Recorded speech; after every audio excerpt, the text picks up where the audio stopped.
for this opportunity to be able to open God's Word and preach from it today.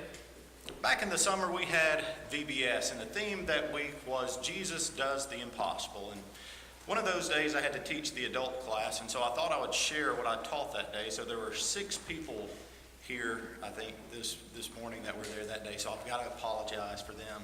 They're going to get a double dose of that. But at the end of Mark chapter 4, it shows Jesus calming the storm. And at the beginning of Mark chapter 5, it shows Jesus healing this man who was possessed by a legion of demons.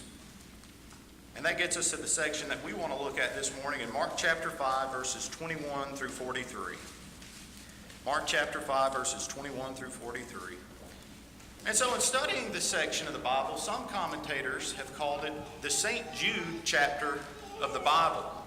Now, I don't know if we have any here who have a Catholic background, but St. Jude was considered to be the patron saint of hopeless causes.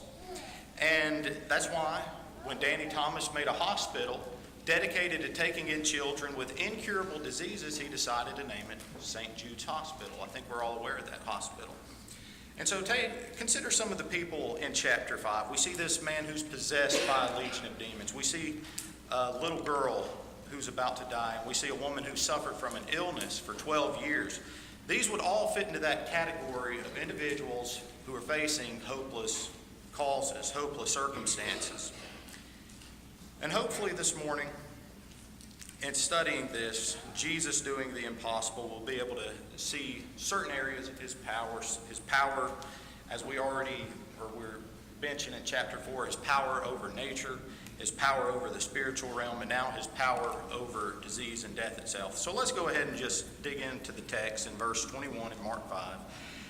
It says, "Now when Jesus had crossed over again by boat to the other side, a great multitude gathered to him, and he was by the sea. And behold, one of the rulers of the synagogue came, Jairus by name, and when he saw him, he fell at his feet. And he begged him earnestly, saying, 'My little daughter lies at the point of death. Come and lay your hands on her that she may be healed, and she will live.'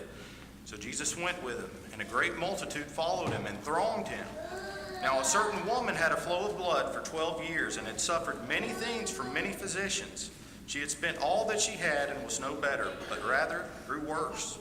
When she heard about Jesus, she came behind him in the crowd and touched his garment, for she said, 'If only I may touch his clothes, I shall be made well.' Immediately the fountain of her blood was dried up, and she felt in her body that she was healed of the affliction. And Jesus, immediately knowing in himself that power had gone out of him, turned around in the crowd and said, 'Who touched my clothes?' But the disciples said to him, 'You see the multitude thronging you. You say, who touched me?' And he looked around to see her who had done this thing. But the woman, fearing and trembling, knowing what had happened to her, came and fell down before him and told him the whole truth. And he said to her, 'Daughter, your faith has made you well. Go in peace and be healed of your affliction.' While he was still speaking, some came from the ruler of the synagogue's house, who said, 'Your daughter is dead. Why trouble the teacher any further?' As soon as Jesus heard the word that was spoken, he said to the ruler of the synagogue, 'Do not be afraid, only believe.' And he permitted no one to follow him except Peter, James, and John, the brother of James. Then he came to the house of the ruler of the synagogue and saw a tumult and those who wept and wailed loudly. When he came in, he said to them, 'Why make this commotion and weep? This child is not dead, but sleeping.' And they ridiculed him. But when he had put them all outside, he took the father and the mother of the child and those who were with him, and entered where the child was lying. Then he took the child by the hand and said to her, 'Talitha cumi,' which is translated, 'Little girl, I say to you, arise.' Immediately the girl arose and walked, for she was 12 years of age. And they were overcome with great amazement. But he commanded them strictly that no one should know it, and that something should be given to her to eat." And so to start this narrative, we see Jesus arrive on the shores of Capernaum, and there's a crowd waiting for him. There's a great multitude thronging him there. And I'm not sure if that would have been hundreds of people, thousands of people, but they're there wanting to gain something. They're all suffering from sickness. And I heard some preachers say this was the first pursuers of a prosperity gospel, because they were there just for a blessing. The good thing is, when you're near Jesus, you usually do receive a blessing. They would receive a blessing by being there. But here, we're introduced to a couple of individuals who would be there for more than just a blessing. They wanted the message that would accompany whatever Jesus had to say. And so here, with what we just read, we're introduced to two individuals who couldn't be more different. They couldn't be more opposite of each other. We see one woman, one man, one rich, one poor, one who was respected, the other who was rejected. We see one who was honored, one was ashamed. One was leading the synagogue, the other was excommunicated from the synagogue. One had a 12-year-old daughter dying from a disease, and the other who had suffered for 12 years with a sickness. And yet, what do they have in common? They both need Jesus to do what is impossible for them. And why should that be important for us? Why should that be important for us 2,000 years later, Jesus doing the impossible? Because I'd be willing to bet each and every one of us here this morning, we're all facing various battles. Some of them may be physical in nature. We talked about that a great deal in the Job class this morning.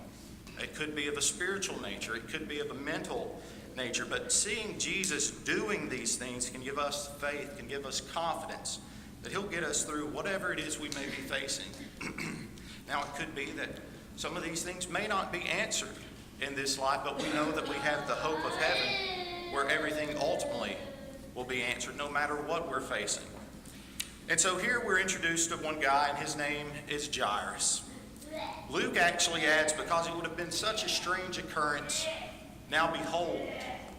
That's like an exclamation point in Scripture, because it's a surprise. It's shocking to see a man who's a leader of the synagogue coming to Jesus. Who would synagogues be associated with in the first century? They'd be associated with a religious establishment. The religious establishment at the time were Christians, right? People who just loved Jesus. No, that wasn't the case. It was the Pharisees and the scribes, and they hated Jesus. And so their thoughts would have dominated the people's minds. What they believed, they would have believed. And so we see Jairus wasn't a Pharisee. He wasn't a scribe. He wasn't a rabbi. He's a synagogue official. So what is that? What exactly is a synagogue official? It's someone who would have been the overseer of the synagogue, someone who would have maintained the scroll, someone who would have just looked after the facility. Now, it may not seem like the most prestigious job for us today, but it was a job that would have had great honor. And not only would it come with great honor, the person would have also been paid very well. They would have been paid very well for this position. And so, him coming to Jesus, he would have known exactly who he was. He's from Capernaum, or that region. Jesus had done many miracles in that area. Most notably, I used to often think about the man being lowered through the roof and being healed of his paralysis and his sins being forgiven. And so, knowing Jairus' background, it's surprising to see him come to Jesus, but what's more surprising to me is seeing how he came to Jesus. It says he came to Jesus and fell at his feet. Now, I don't know what typical behavior is for synagogue officials, but I don't think they would usually come before individuals throwing themselves down at their feet. We don't see that today with people in leadership positions. You don't see that with CEOs or CFOs of companies or people in political power. Do you see them throwing themselves down at others' feet? But the word that we see here isn't just he tripped and fell. It indicates a posture of worship based off the Greek word. And so we see as he approaches the Savior, he comes with humility and he comes in faith. And he comes and he begs him, imploring him in verse 23, "My little daughter is at the point of death. Please heal her that she might live." So he believed that Jesus could do this. He believed that Jesus could heal his daughter. And so here we're introduced to his daughter a little bit, and it indicates that she's 12 years old. To us here in the United States, that's a little girl, but in Jewish culture, that was the age where a girl could begin to get married. She could start a family, so this was a very anticipated time in her life. It would be a time filled with joy and anticipation, and I know most girls today, I don't want to stereotype them, but I know most girls look forward to their wedding day. I think most girls have a Pinterest board dedicated to that day. So you can imagine this little girl is probably looking forward to the same thing, but all she had to worry about is if she's going to live to see the next day. And so she's at the point of death. Luke says she was dying. And there's a Greek word, or there's a science called eschatology, and it's the study of the end of life. It comes from the Greek word eschatos, which means final thing. And that's the word used here to describe this condition of the little girl. She's at the end of her life. And so when Jairus says his little girl is close to death, it means she's at the end. And so you've probably received a phone call before saying, hey, you need to get down to the hospital. This family member is probably not going to make it through the day. If you want to say your final goodbyes, you need to get here. That's the condition this little girl was in. Every minute, every second counted. Jairus says, hey, you need to come with me, Jesus, because if you don't come, there is no hope. She will surely die. And so we see two qualities I want to note of Jesus here. You could name a host of different qualities or characteristics, but two that I want to think about are his availability and his accessibility. You know, you look at Jesus arriving on the shores of Capernaum. I don't know what he had planned for his day, but I'm sure he had plenty of things he could have been doing. And yet we see this random man show up and say, Jesus, I need you to please come with me. And he was available and he was accessible. It was true 2,000 years ago, and it's true today as well. Jesus is always available. He's always accessible to each and every one of us, no matter what time of day it is, whether it's 3 a.m., 6 a.m., daylight saving time, or maybe we just lost an hour of sleep. He's always going to be there for us. And that's a comforting thought to know. And so we see this great multitude following him, thronging him. And I'm sure many of us have been to a football game or a concert where there is a great crowd just thronging you. As much as I would hate to talk about it, last night after the Alabama-LSU game, the fans stormed the field. And I would be willing to bet it would be very difficult to run through that crowd when it's so tightly packed. I know going to a concert a few years ago in Memphis, me and Elizabeth, we had to go to... There were 3 stages, and we had to get to the final stage. And tens of thousands of people were in attendance, and trying to get there was very slow going. It was like swimming through a sea of people. You couldn't run, you couldn't get there quickly. Where it might take 1 minute to get somewhere, it would take 5 or 10 minutes in this crowd. So this is what Jesus was walking through. This is what he was dealing with. And so here we're introduced to a woman that we read about in verse 25. It says, now a certain woman had a flow of blood for 12 years. So this lady had been suffering from a hemorrhage for 12 years. That's physical misery. But if that's not enough, let's consider a couple of other things she would have been suffering with. Let's turn to Leviticus chapter 15, and we'll read 19 through 27. We'll spot read there. It says, if a woman has a discharge and the discharge from her body is blood, she shall be set apart 7 days, and whoever touches her shall be unclean until evening. Everything that she lies on during her impurity shall be unclean. Also what she sits on shall be unclean. Whoever touches her bed shall wash his clothes and bathe in water and be unclean until evening. Skipping down to verse 24, if a man lies with her at all, so that her impurity is on him, he shall be unclean 7 days, and every bed which he lies on shall be unclean. If a woman has a discharge of blood for many days, other than that at the time of her customary impurity, or if it runs beyond her usual time of impurity, all the days of her unclean discharge shall be as the days of her customary impurity. She shall be unclean.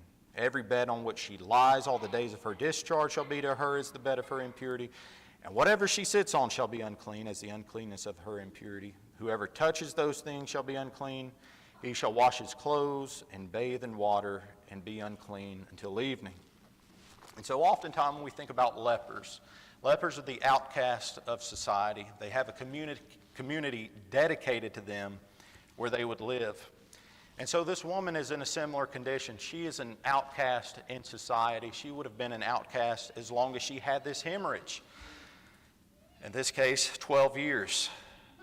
Unfortunately, she didn't have a community which she got to live in. She lived by herself. And so we see she suffered greatly physically. And if that's not bad enough, the scripture doesn't indicate she was married. If she had a husband, she couldn't be with him. because if she had a relation with him, he would be unclean. So she wasn't married, most likely. She couldn't be a part of the assembly. It's nice to come together on Sundays and Wednesday nights. It's nice to be able to stir one another up, encourage one another.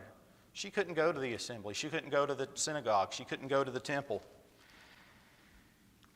You know, we're coming right off of COVID, you know, where people would be sick, dying in the hospital. You couldn't go see your loved ones. You know, when you're suffering, it's nice to get a hug. This lady had been suffering for 12 years. She couldn't even receive a hug from someone she loved. And so, again, no one was allowed to touch her. No one was allowed to touch her clothes. No one was even allowed to sit where she sat, or they would be unclean as well. So she's not suffering just physical misery. She's also suffering from social misery and religious misery as well. And so you may think, well, she's suffering from all this. Maybe she can live comfortably. Maybe she has a little money. That makes things easier. No, it says that she spent every penny she owned. She's done everything she could to try to get relief from this disease or sickness, whatever it is she has that's causing this flow of blood. She's gone from doctor to doctor to doctor, and it says the doctors have made her condition worse. You know, we like to think with modern medicine today, that never happens. It does from time to time. Modern medicine is certainly a million times greater probably than in ancient times. But in studying this, I looked up to see what they would have prescribed for a woman who had this hemorrhage. And a couple of the things that I found were pretty shocking, really. So one of the things I read about, they would take locust wings and crunch them up, and they would eat them. I'm not sure if they would sprinkle this on their steak like salt or something. Maybe they would mix it in a drink like a tonic and drink it, but it doesn't sound very appetizing. I'm sure none of us are going to be beating down the door to go eat some locust wings after church. Another thing I read about that they would do, they would search out a donkey and get cornstalk out of donkey dung. Dung is, you know, disease-ridden, disgusting. They would make this woman carry around or maybe consume, I'm not sure, a cornstalk that had been in donkey dung. So when the Bible says that the great medical minds of the day had made her condition worse, it's not really a surprise when you think about what they're getting her to do. So she suffered greatly at their hands, and they didn't have the medicine, they didn't have the knowledge, they didn't have the tools at their disposal to be able to help her, to be able to give her any relief. So in terms of the first century, medical terms of the first century, she's incurable. In Luke 8:43, we know what his position is. He's a physician. He says, she can't be cured. I always found it humorous that Mark says, physicians made her condition worse. He's silent on that fact. But he's got to protect his kind. But continuing on, this poor woman, she's been shuttled from doctor to doctor to doctor, and her condition has only gotten worse. And to me, it's amazing that she would still have faith left, that she would still have any hope left to even seek Jesus out. But if any of you have suffered greatly from some disease or some ailment, then I'm sure you can relate to her that you would do anything to try to get relief. And so that's what we see her doing here. We see her say, if I can only touch his clothes, then I will be made well. And so for whatever reason, this woman is saying, this is my last chance. This is my last resort. Jesus, I've heard so many great things about you. Maybe if I can get close to him, maybe he'll have time for me. If I can just touch his garment, that'll do it. And so we see that she made her way through the crowd, and just the fact that she's in the crowd, that shows that she's breaking Old Testament law actively. She makes her way through the crowd, probably touching many people that she's walking through. Sees Jesus, stretches forth her hand, and touches him. And what does it say happens there? It says that the hemorrhage stopped instantly. This woman was most likely suffering from some type of menstrual hemorrhage. She suffered from this for 12 years. She would have known exactly what relief felt like, and she felt in that exact instant relief. But what also happened here?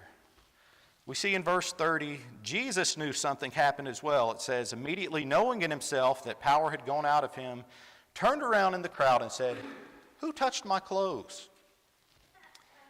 And so we see Jesus stop. And the point we want to be reminded of, every second is critical here. Every second is important because they're on the way to see Jairus' daughter. At any second, she could succumb to her illness and die. But he stops. And you can tell his disciples are frustrated perhaps at this. And they say in verse 31, look around you. Look at the crowd thronging you. The better question would be, who didn't touch you? And so he stops. And maybe you've been in a similar situation to this. Maybe it's not a thronging crowd, but maybe you're on 280. Maybe you're running late and you're met in a traffic jam. Maybe you're met with traffic light after traffic light. Maybe someone cuts you off in traffic. How do you respond? Maybe with an angry word you shouldn't say. Maybe with an angry gesture you shouldn't use. Maybe it isn't a woman reaching for you in the crowd. Maybe you're leaving the house 10 minutes late to church already and your spouse says, hey, I think I might have left the iron on upstairs. And you run upstairs and sure enough the iron's not plugged in. Or maybe more applicable to the sermon, maybe it's a woman or someone who just needs mercy. Someone who needs some compassion. Someone for you to give them some time. Do we stop and make time for them no matter how insignificant they may seem? I'm sure looking at this woman in the crowd, she would have seemed very insignificant. But there was no one too insignificant for Jesus. He was already busy. He already had something that he had to do. Time was of the essence to heal this Jairus' daughter, yet he still stopped and made time for this woman.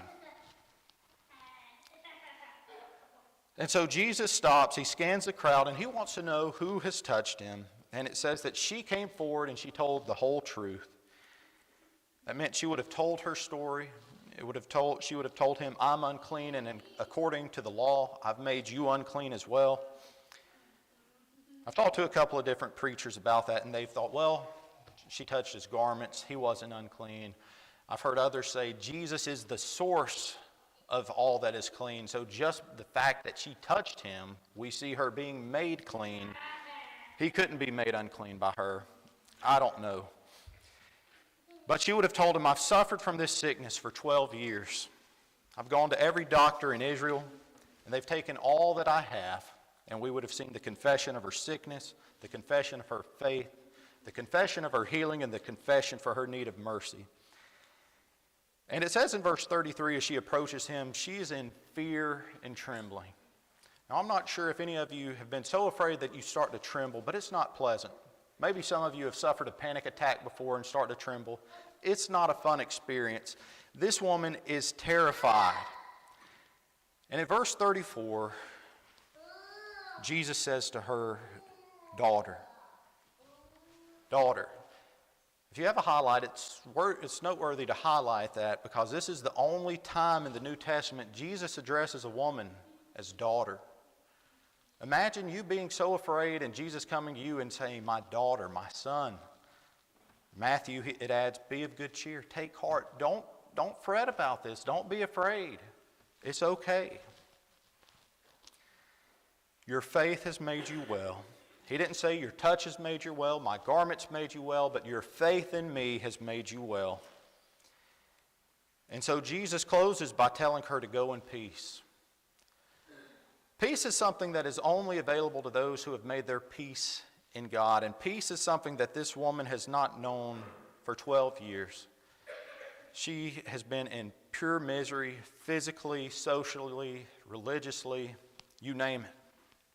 And so we see Jesus do the impossible here. We see we have a woman who has a need, and she knows there's no answer on the human plane. She knows that she's a sinner, and she's humbled, and she's lived with a symbol of that sin for the past 12 years of her life. And she comes in faith and falls at Jesus' feet, and she is restored back to family and back to health, back to synagogue and back to God, and she's told to go in peace and to have peace. And here at the end, it also says to be healed of your affliction. Now, the word affliction there is the same word that's translated from the word lash or scourge. We're all familiar with the scourge. It's the instrument that was used to beat Jesus within an inch of his life before he was crucified. That's the same terminology that's used to describe her life. Her life has just been utter pain, and now she has peace. And so again, I would ask, what qualities do we see in Jesus here? I think we could name, again, a million, but two I want to think about are his availability and his accessibility. It didn't matter how busy he was, he still made time for this woman. And we got to strive to follow that example too, no matter what it is. That person that could seem insignificant at work, stop and show them some compassion, show them some mercy. Give them a kind word. Bring them to Jesus, perhaps. That kind word might do. Continuing on in verse 35, it says that individuals from Jairus' household arrive. And they say, "It's too late, Jairus. Your daughter is dead. Why bother the teacher any further?" Have you ever been to that point where you've just lost all hope? Maybe a spouse died. Maybe a child has died. Your parent maybe. Maybe your own health is failing. You've received the news that your condition is terminal. Why bother the teacher any further? You know, hopefully from this study this morning and seeing Jesus doing the impossible, it can give us the faith and confidence. That's never the case. We are never a bother or a trouble to Jesus, no matter how busy we think he may be. And we may wear out our welcome with some people here on this earth, but that's never going to happen with Jesus. I've got a grandmother. She's 91 years old. She will talk your ear off. I know Heather and Emily know her, and Carol. But sometimes it's difficult to talk with her because she runs her mouth 90 to nothing. She loves to talk, and she always has. But it's gotten even harder to talk to her as she's got older because she can't hear. She is basically deaf in both ears. What's made it worse here recently, her half Chihuahua has chewed up her hearing aid. And so it didn't really work well in the first place, but it's a job to try to talk to her on the phone because you know she's just going to talk. She's not going to hear anything you say. And so it's something at times that I don't look forward to. That's awful. That's awful for me to think like that. But that's not ever how God is going to act. He's never going to say, "Oh boy, here's Colton. Here he comes to run his mouth for another 30 minutes or an hour." He's never going to say that when we approach him in prayer. He wants us to come to him. We just have to have faith. And so at this point in the story, you've got to feel for Jairus because he's probably seeing Jesus stop for this woman. He's a few feet ahead and he's like, "Jesus, you've got to hurry up. Every second is precious here or my daughter might die." And the Greek word that's used here indicates Jesus would have heard what was being said, but he didn't pay it any attention. He looks at Jairus and he basically says, "Jairus, look at me. You've had faith in me this far, or so far. Keep believing." It's like the story we see with Peter walking on the water. As Peter had his gaze fixed on Jesus, he was able to make that miraculous walk. But as soon as he was distracted by these external factors, the winds, the wave, what happened? Well, he began to sink. And that's the same task we see here Jairus is facing. If he can keep his gaze fixed on Jesus, if he can keep believing, then he can walk on water. And that's the same challenge that we face today as well. Do we believe in what only the circumstances allow, or do we believe in Jesus, who makes all things possible? And so as we continue, we see Jesus now disperses the crowd and only allows his inner circle to continue with him. Travel would be much quicker now that the little girl has died. And they arrive on the scene, and we see that there's a great tumult. Why would there be this tumult there? In doing a study on this, I had no idea about this before, but it was Jewish custom to have professional mourners on the scene, even for the poorest of individuals. They would normally have 2 flute players and one lady crying when someone had died. And so again, Jairus is someone of great wealth. He's a synagogue leader, so you can imagine, instead of two flute players, he'd have an orchestra. Instead of one crier, he'd have a choir of them. And so it was just an outrageous scene. And so if these people were professional mourners, what would they also be familiar with? They would constantly be around death. They would know when someone's died. So they are confident that this little girl is dead. So when Jesus says, "Why are you crying? What's all this commotion about? This little girl's not dead. She's only sleeping." They laugh him to scorn. They basically are saying, "You're out of your mind." We see two things there. Their mourning is very superficial. They can go from crying to just laughing hysterically in just a matter of seconds. And not only that, we see that they have foreclosed their mind to Jesus doing the impossible. And so we see Jesus dismiss everyone from the house except father and mother and his inner circle. He makes his way to the little girl and he speaks to her, Talitha Kumi, which is to say, "Arise, little girl." And like the woman, she's healed instantly. And we see once again Jesus doing the impossible. And so in closing this morning, to try to just bring it home, we see Jairus and woman are two individuals that have only one thing in common, and that's that they're both victims of desperate circumstances who outside of Jesus, they have no hope. Otherwise, they are complete opposites. Jairus is a man of position and name, and as a ruler of synagogue, he would have had enough clout to summon Jesus to his house. And this woman, her name isn't even given. Her identification is her very shame. Her only identification is what seems to be this menstrual hemorrhage that she suffered from for 12 years. So despite her embarrassing circumstances, she pushes her way through the crowd to reach Jesus. And so her gender, her namelessness, her shame, none of those things would stop her from reaching Jesus. And she gets those liberating words, "Daughter, go in peace. Your faith has healed you." With Jairus, he says, "Don't be afraid. Keep believing." And so the answer this morning, as we consider Jesus doing the impossible, we have to have that same faith of the woman, to believe in Jesus despite everything to the contrary, whatever the circumstances are. And like Jairus, we have to keep our gaze focused on Jesus and not get distracted when things could cause us to lose faith, because Jesus is the answer to the hopeless and lost causes. Jesus can do the impossible. And this morning, we're all faced with a similar circumstance. We are all like these two in that we have this hopeless condition, this hopeless sickness that outside of him we can't be healed of, and that's called sin. Something that only through his blood we can be cleansed of. And if you're subject to that message this morning, we just ask you to please